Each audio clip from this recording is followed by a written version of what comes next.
Su Trevignole ancora vi faccio vedere qualcosa della nostra Repubblica, in particolare, guardate qua, Granef fin quasi a Sale di Regina, e come hai visto anche a 5 gradi, sembra alle 8:30 di mattina. Un mal, niente bei per il peso, cioè vuol dire che faremo anche le Olimpiadi invernali qua a Vignola, visto che la nefla dura in Pasqua, non ho problemi. Ecco qua, questa è la sede della Cassa Rurale Altogarda, guardate che palazzo. Questa qui è la Cassa Rurale che roba quella del Tresarca, no?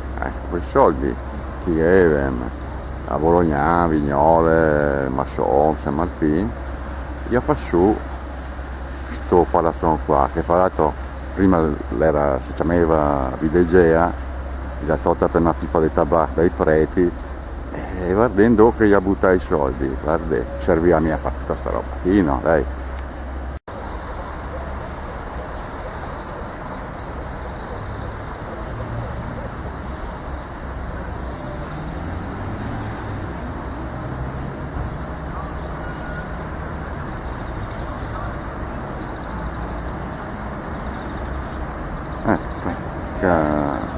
Ai francesi che vendono, e poi vuol dire, sono al banco ma stamattina e sono qui all'estero, ho fatto due passi, non ti tiri mica fuori le molte qui, se tu per tirare fuori l'euro, casi, sempre qua a Arco, all'estero, anche perché voglio vedere cosa si pensa di Vignole, cosa si fa, e se non è qui all'ufficio turistico qua, e è una roba interessante, guarda, qua che la mappa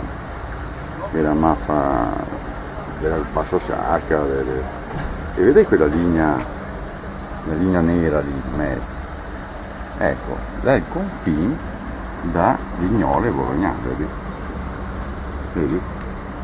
Cioè, questi qui da capire perlomeno, cioè che mette su la linea nera dal di qua che è Arco, e dal di qua della linea nera che è Bologna, Vignole, vedi?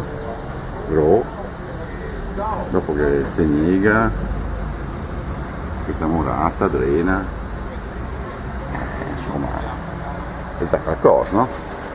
Ne siamo stati un po' avanti.